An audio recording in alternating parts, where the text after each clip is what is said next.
እሺ የተከበራችሁ ተከታታዮች እንዴት ዋላችሁ? የመጀመሪያው ዜና እናቀርብላችኋለን። ግን አውሮፓ በሙቀት እየነደደች ነው።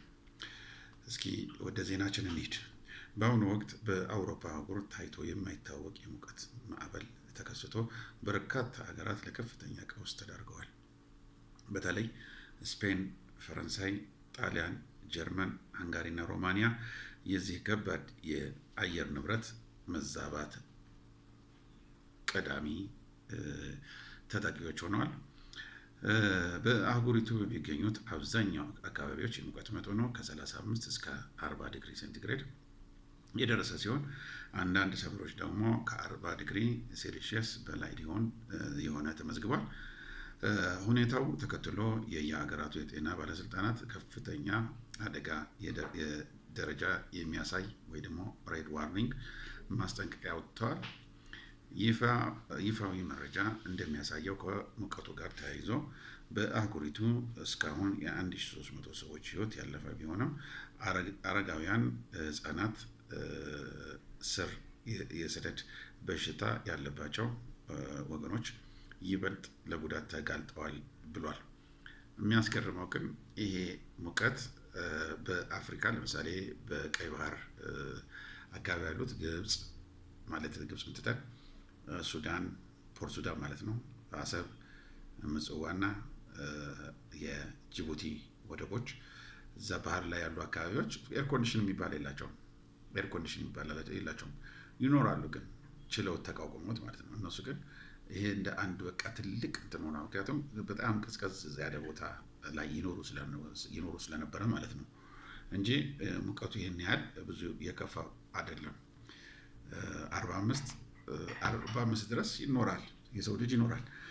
ግን እነሱ አዲስ ሆኖባቸው ነው፣ የማያውቁት ስለሆነባቸው ሊሆን ይችላል አደገኛ ብለውታል። ሌላው የፊንላንድ ፕሬዚዳንት አሌክሳንደር ስቴቨን አገራቸው የኒውክሌር ኢነርጂ ህግ ላይ የተደረገውን ወሳኝ ማሻሻያ በፊርማቸው አጽድቀዋል። ይህ አዲስ ህግ የኔቶ አባል ሀገራት የሆኑት በተለይ አሜሪካ የኒውክሌር ጦር መሳሪያዎቿን ወደ ፊንላንድ ግዛት እንዲገቡ፣ እንዲጓጓዙ፣ እንዲከማቹና እንዲሰማሩ በይፋ በር የከፈተ ሆኗል። ህጉ ተፈጻሚነት እስከ መቼ ድረስ ነው? ይህ አዲስ የኒውክሌር ህግ በቀጣይ ወር መጀመሪያ ማለትም ከሐምሌ 1 ቀን ወይ ደግሞ ጁላይ 1 ቀን ጀምሮ ሙሉ በሙሉ ተፈጻሚ መሆኑን ይጀምራል። ይህ እርምጃ ፊንላንድ ለዘመናት የቆየችበትን ወታደራዊ ገለልተኝነት ሚሊተሪ ኢንተርሊ ትቶ ኔቶ ከተቀላቀለ ከ3 ዓመት በኋላ እየመጣ ነው ተብሏል። የሩሲያ ጠንካራ ማስጠንቀቂያ። የሞስኮ መንግስት በፊንላንድ ምድር ላይ የሚሰማራ ማንኛውም የኔቶ የኒውክሌር መሳሪያ እንደ ቀጥተኛ የደህንነት ስጋት እንቆጥረዋለን ብለው በተደጋጋሚ ያስጠነቀቀችው ሲሆን ለዚህ ተመጣጣኝ የሆነ ወታደራዊ አጸፋ እርምጃ እንደምትወስድም በድጋሚ አረጋግጣለች። የቀጠናው አለመረጋጋት የኔቶ የኒውክሌር አሻራዎች ወደ ሩሲያ ድንበር ይበልጥ እያስፋፉ በመጡ በአሁኑ ወቅት በሁለቱ ሀገራት መካከል ባለው የ1340 ኪሎ ሜትር ረጅም የድንበር መስመር ላይ ያለው ወታደራዊ ፍጥጫ ወደ ከፋ የጦር ስጋት ሊያመራ እንደሚችል ተንታኞች ገልጸዋል። ፊንላንድ ምንም ወታደራዊ አቅም የሌላት ነች። እንደዚህ አይነት ነገር ውስጥ እንኳን መግባት አልነበረባትም። ግን አሁን ማየት ነው። ሌላው የአሜሪካ መንግስት ባለስልጣናት እንደገለጹት ከሆነ ከኢራን ጋር የተደረገውን የቅድመ ስምምነት ማዕቀፍ በስራ አፈጻጸም ላይ የተመሰረተ በመሆኑ ኢራን በኒውክሌር መርሃ ግብር ላይ የተጣለውን ግዴታ ማክበር በተጨባጭ መሻሻል ማሳየት ሳትጀምር የታገዱ ቢሊዮኖች የሚቆጠሩ ገንዘቦችን አይለቀቅም ሲል ገልጿል። በሌላ በኩል ደግሞ የእስራኤል ባለስልጣናት የታገደው ገንዘብ በተለይ በኳታር የሚገኘው $6 ቢሊዮን እንዲለቀቅ የባህር ላይ እገዳ እንዲነሳ ግፊት እያደረጉ ቢሆንም አሜሪካ ግን ይህንን የኢራን መግለጫ ውድቅ አድርገዋለች። አሜሪካ ያው እሷ ጦር መሳሪያዎቿን ልታወጣ ነው። በሁለት ወር ጊዜ ውስጥ ጦር መሳሪያዎቿን ልታወጣ ነው ስምምነቱ የፈረመችው። ግን ኢራን ስለነቃችባት አሁን ደሟ ፈልቷል። ኢራን ዩኤስ ከ60 ቀናት ስምምነት ማለቁ በፊት ፈጥና ካልወሰነች አጸፋ ይበረታባታል ስትል አስጠንቅቃለች። እያለቀ ያለው የ60 ቀናት ገደብ ከማለቁ በፊት አሜሪካ ፈጥና በስምምነቱ መሰረት ካልወሰነች ሌላ እድል አንሰጣትም ያለችው ኢራን እስካሁን ከሰጠሁት አጸፋ በተጨማሪ አዲስ የጦር መሳሪያ እጠቀማለሁ ስትልም አሳስባለች። እዚህ 60 ቀኑ ከማለፉ በፊት የተባልሽውን አድርጊ ያለቻት ነው። ካላደረገች ዱላ ይቀጥላል ማለት ነው። ሌላው ኢራን ለምታደርገው ቀጠናዊ የማጽዳት ስራ የትኛውም አይነት ድጋፍ እሰጣለሁ ስትል ኪም ጆንግ ኡን ተናግረዋል። ኪም ጆንግ ኡን ያለውን የሚተገብር ነው። የፈለገችውን ሲል ኒውክሌርን ጨምሮ ማለት ነው። ኒውክሌርን ጨምሮ ማለት ነው። ሌላው በካህን ጋዜጠኛ የኢራን የበላይ መሪ ተወካይ የሆኑት ሁሴን ሻርትማንድ እሁድ ዕለት በጻፉት ጽሁፍ ኢራን በድርድሩ ላይ ልታቀርበው የሚገባው የመጀመሪያ ጥያቄ የአሜሪካ ፕሬዝዳንት ዶናልድ ትራምፕ በኢራን ፍርድ ቤቶች ለፍርድ እንዲቀርቡ ተላልፈው እንዲሰጧት መሆን ነበረበት ይላሉ። በድርድሩ ላይ የመሪውን ጥያቄ ተግባራዊ ለማድረግ የመጀመሪያው እርምጃ ትራምፕ በኢራን የፍትህ አካላት ለፍርድ እንዲቀርብ ለእስላማዊ ሪፐብሊክ ተላልፎ እንዲሰጥ አጥብቆ መጠየቅ ነበረባቸው ሲሉ ጽፈዋል። በተጨማሪ የኢራን ድርድር ቡድን የተደራዳሪ ቡድን ለመቀበል ፈቃደኛ መሆን እንደሌለበት በምትኩ ከአሜሪካ ኮንግረስ አባላት ጋር የተዋቀረ ልዑካን እንዲቀርቡ ሀሳብ አቅርበው ነበረ። እነዚህ የአሜሪካ አመራሮች በኢራን ደም የተጨማለቁ ስለሆኑ ከነሱ ጋር ቁጭ ብለን ማውራት አይገባም ብለዋል።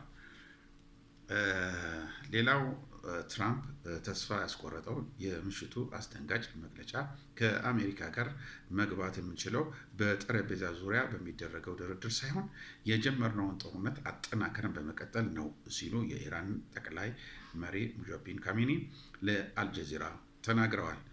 የሙጀቢን ኮሚኒ መግለጫ እጅግ የከፋ ያደረገው ደግሞ አሜሪካና እስራኤል ጦርነቱን የሚቀጥሉ ከሆነ ኢራን የኒውክሌር የጦር መሳሪያ የመታጠቅ ዝግጁነት የደረስንበትን ደረጃ በዚህ 2 ቀን ውስጥ ለዓለም ማህበረሰብ ይፋ እናደርጋለን ማለታቸው ነው። ስለዚህ በዚህ በ2 ቀን ውስጥ ኢራን የኒውክሌር ጦር መሳሪያ ባለቤት እንደሆነች ታሳውቃለች ማለት ነው። ይሄ በጣም አስደንጋጭ ነው።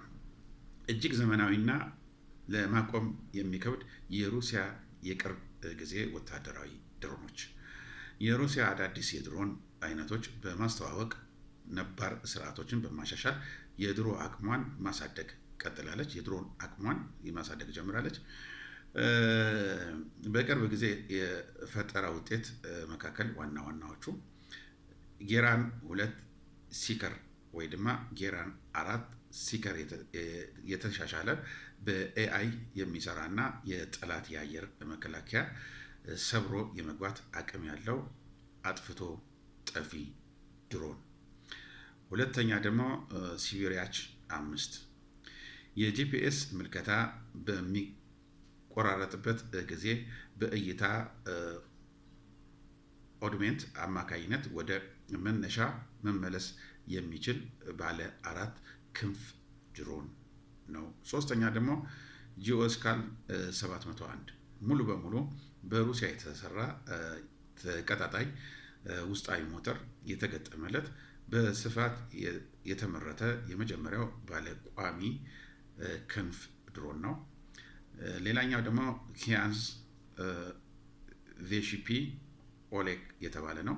45 ኪሎ ሜትር ርቀት መጓዝ የሚችል ባለ ቋሚ ክንፍ የስለላ ድሮን የዩክሬን ድሮኖች እንዲመለስ ተደርጎ መሰራቱ በቀላል እንዳይታይ ተደርጎ ነው የተሰራው።